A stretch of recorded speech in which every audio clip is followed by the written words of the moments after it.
Okay, and we are live on Wednesday afternoon from our house to yours. And today we have with us Erin Tetterton.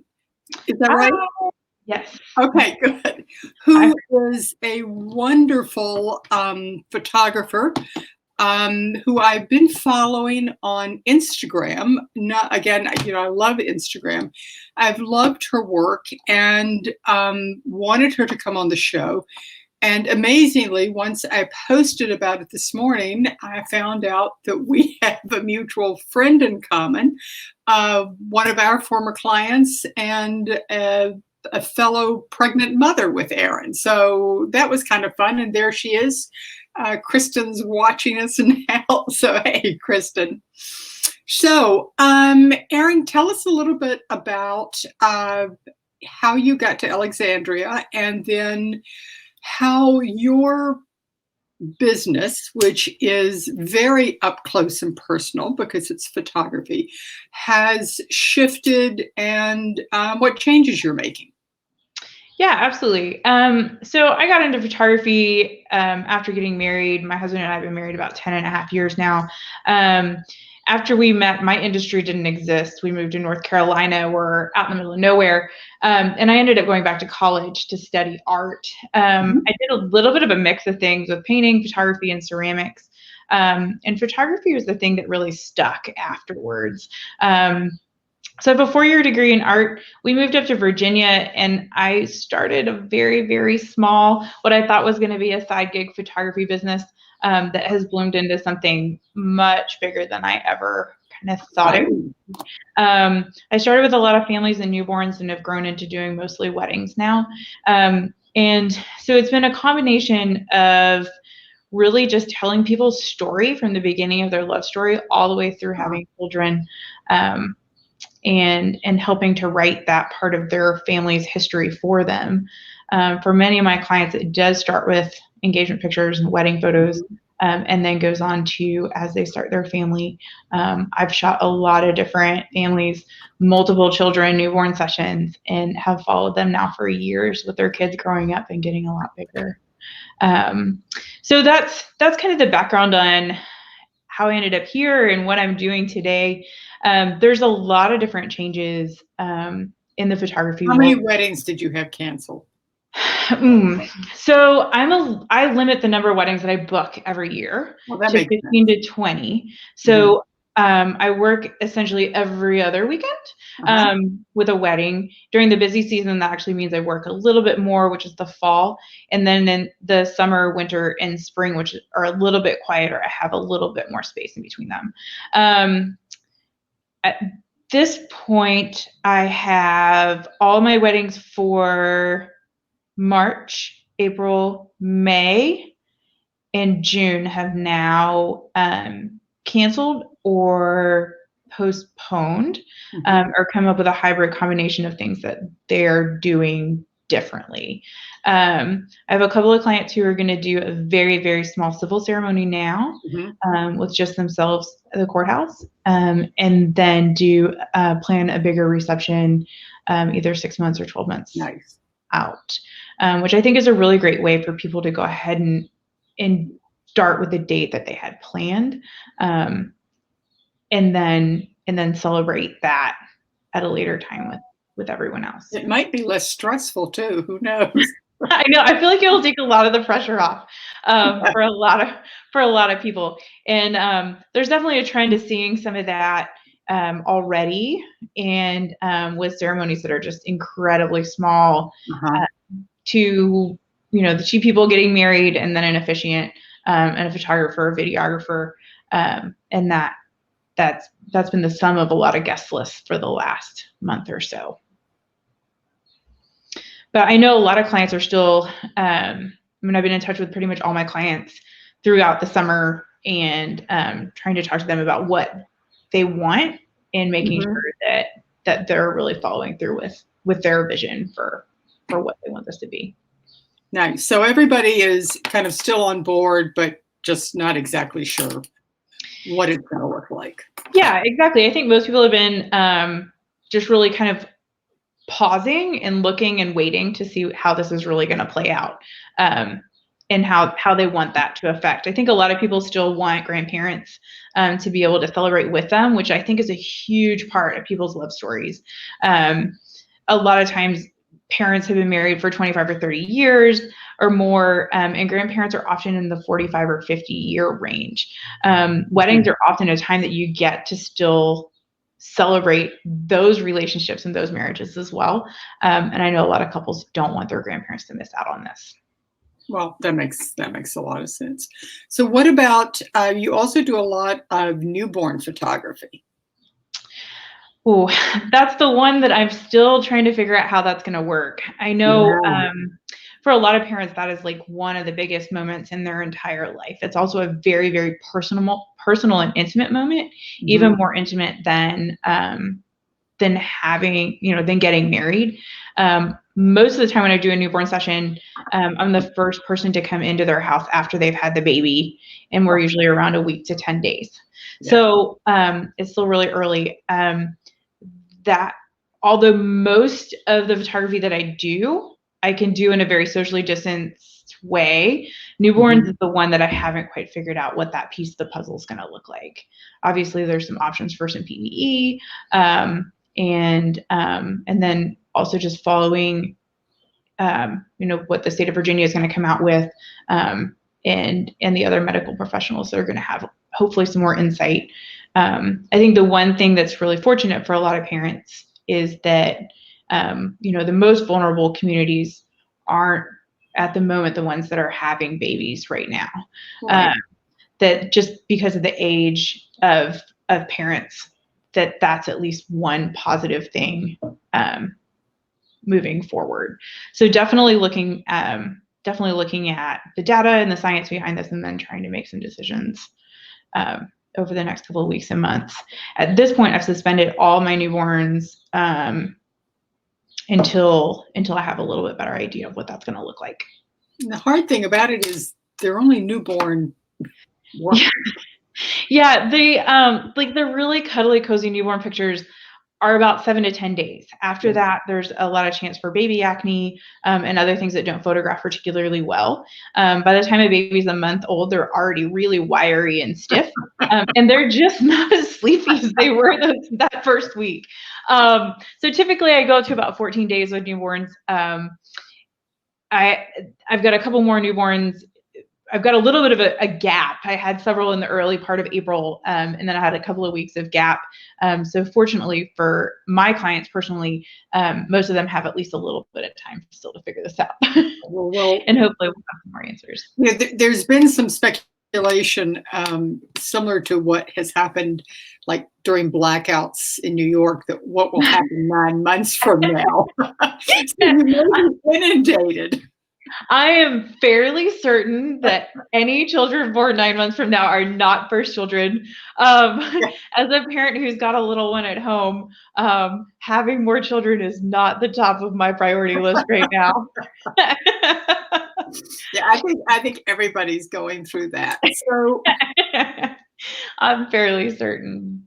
so you were telling me about some of the things that you've started doing that were really kind of very low on your radar screen, but with what is going on and how everyone is trying to, just kind of not only reinvent themselves, but to really think about um, how we go forward and how we adjust our business. And I thought yours was a great idea. So why don't you tell us about that? Yeah. So, uh, small businesses in general have always been just a really important thing to me, and I feel like there's been a lot of focus on that. Certainly this pandemic has brought a lot forward, just with the importance of local businesses, but also local supply chains, and then how to Hmm. support those people. And a lot of the most local businesses have been supported because people come into their space, and they're less reliant on online platforms. So one of the things that I've done for the last several years, very, very quietly, and it's been something that I've done, as I've been asked, but not something that I've advertised a lot of, is that I've done a lot of product and food photography. It's something that I really enjoy doing. And I typically have done it with other small business owners who just have really incredible products, and I'm excited about them. And that was how I got started, was people came to me and said, hey, I've got this thing. Would you photograph it in the way that you do photography? I think it really speaks to our client, and we want that. And I went in very cautiously at first, because it was not what I've done. I've done people for really my entire career. But during this pandemic, I wanted to open that opportunity up for people who hadn't necessarily thought about going online, but are now really forced to create that presence.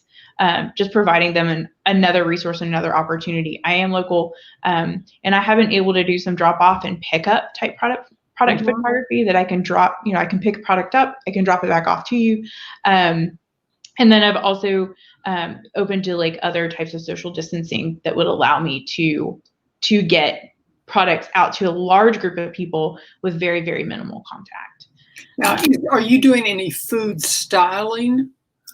So I've done a lot of food styling on my own over the years. It's not something that I do a whole lot of personally, but I have done food photography that I do some, and there is an opportunity for social distancing there as well. Yeah. So I'm happy to talk to people and talk to them about their projects and what they need, and how I can best help them create the images that they need for that. Well, that's certainly a radical departure from what you've been doing. But I mean, I think it's ingenious, and it's a great way to use your talent, but to something that doesn't necessarily take that hands-on, right, personal, touchy-feely rather. Yeah, it's not people, and my heart's always been really with telling stories of what people are doing in their lives. And I really think, and I have done a lot of product photography over the years, and working with small businesses, but really small businesses are people. There's less business and more human behind what they're doing and what they're creating than you have in the big corporate environment. And I feel like at this point, bringing an online presence and allowing people to share the products and the services that they offer in a way that people can still interact with that, I think really is telling part of the story at this point. And it's something that I want to help people do if that's not something that they have already in-house. That's a great point. And I would imagine that there's some people who haven't thought of it in exactly that way, but absolutely everybody that we've talked to over the past 2.5 weeks has talked about how much they miss being in touch with their clients. Yeah. And, the volume of business they do is one thing, but being able to talk to their clients and, find out how they are and how is the baby and, how's the kitty cat at home or whatever it is, that's really what's been missing, which is a small business way of working. Absolutely. And I mean, here in Alexandria, we have a lot of small businesses, and I mean, which is wonderful. I love it, and I don't want to see them go away. Our farmers market here in the West End is opening this weekend, and I am so excited to see people that I've known now for 7 years, and know them by name. My daughter knows them by name. That we'll be back to seeing those very local supply chain and small businesses right here in our own neighborhood. Yeah, that's a great farmers market out there. Yeah. Well, it sounds like you're doing everything right, and that you're keeping yourself out there. I know that you're really, active on Instagram. It's a great way to see your product, as well as your website. But you said you're updating that a little bit? Yeah, I've made a few changes on my website. Several years ago, I actually took over my own website design. It was something that I was really interested in doing. And being a photographer, I had at least part of the equation for that, which has allowed me to do a lot more pivoting in my own work, and in this particular instance, adding the food and product category to my website was something that was fairly easy for me to do. Also, because I have done my own website, I'm pretty familiar with how imagery works on websites as well, and really creating imagery that's going to be helpful online. All right, the one thing we haven't talked about engagements. Are people still getting engaged? They are. I'm so excited. If there's one thing that this has not slowed down, it's love. And Yay! and I'm not sure anybody's meeting anybody new these days, but there's definitely still people getting engaged. And there's a lot of people who are still looking at their weddings and planning weddings. This is a time that they're excited to work towards planning. I know it's been a little bit slower to nail dates down, and certainly venue tours have been a little bit slower to get back online. But a lot of the venues have been great about doing virtual walkthroughs and talking to couples. And Zoom and FaceTime have been absolutely awesome for talking to people about their weddings and engagements. Engagement photography is one of the types of photography that's fairly easy to be socially distanced. I mean, there's obviously some things I can't do, but I'm really looking forward to, Virginia allowing us to consciously choose how to help people save these moments for future generations, and helping couples to do that in a really safe way, which is something that I think couples are asking a lot of questions on at this point, and definitely want. Well, it's funny you say that people are still getting engaged and, love continues.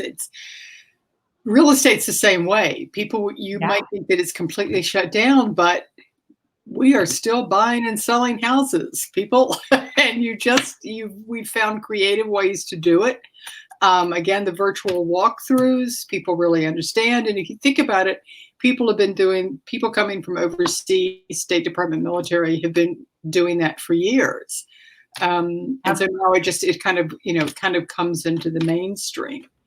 I think what surprises, I think back to my own engagement, which was so low key and was outside the door of a Goodyear tire store in McLean. It was just, it was completely like off the cuff, sincere, but just not one of those things that was planned out at all. And now engagements are so elaborate, and so they're planned just like the wedding is planned, which I find fascinating. Some are and some aren't. Everybody does it differently. And we certainly see the pictures from the ones that were, but a lot of them aren't. And a lot of them are still really spontaneous. And I love hearing stories that are like that. So that's a really fun. You've got I'll never look at a tire store again the same way. Yeah, you won't.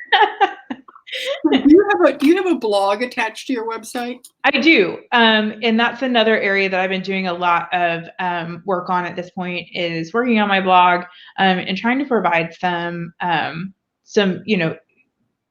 creative things to look at and enjoy while people are at home.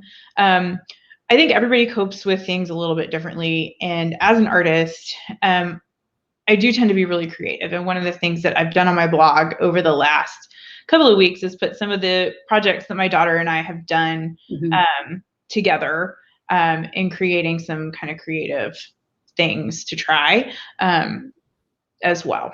Well, I was thinking more, but you've got such great stories that, putting that into a blog. Oh yeah, there's definitely some good stories. There's some stories on there too. Do you do animal photography at all? Typically only when it involves people. So a lot of my clients, their dogs are really an important part of their story, an important part of their family and relationship. And we often work those into engagement sessions and family sessions, and even newborn sessions, which is really adorable to see little dogs and cats and critters involved in being part of that experience. Well, listen, I've really appreciated having you with us today. And I look forward to sometime when we can actually meet each other It's nice having mutual friends, but now that we do, I think it will be time for us to get together ourselves out in the West End. Absolutely.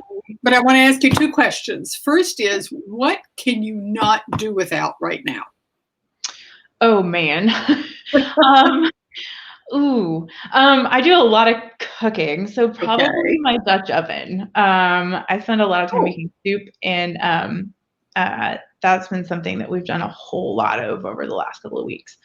So I would absolutely be at a loss without my Dutch oven. All right. Everybody has their own little particular thing. And Yeah. what are you most looking forward to when we go back to normal? Oh boy. Hugs. Yes. I want a hug from everybody. I'm not even a hugger, but I think I'm ready for hugs. I think there are a lot of people that are going to be right there with you. It's So anybody who needs a hug, I'm right here. Okay. Human contact. All right, Erin, thank you so much. It's been so much fun. I have a couple people in the back of my mind who could use that product photography. So Yeah. we'll see if we can link you up. We'll see if we can link you up, and I'll look forward to seeing the changes in your website.